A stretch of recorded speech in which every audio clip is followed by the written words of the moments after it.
It's official. Indiana lawmakers are attempting to redraw the state's congressional maps as requested by President Donald Trump in order to try to give Republicans more seats in the House ahead of the midterm elections.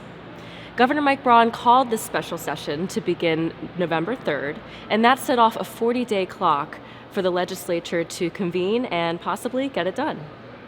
The process known as redistricting is what usually happens every 10 years after the census is taken. But President Trump has convinced at least 2 other states, Texas and Missouri, to redraw their maps now to draw more Republican-favored districts. In retaliation, California, a blue state, has also redrawn new maps to give more Democratic seats, and that's being put before their voters in a referendum in November.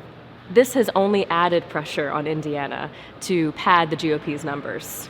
Governor Braun had said for a while that he would lean on the will of the legislature to decide whether or not he would call for a special session to redistrict. But even as the Senate Republicans continued to say they don't think they have the votes for it, he eventually called one anyway. The special session will work much like a typical session in that the redistricting map will come in the form of a bill.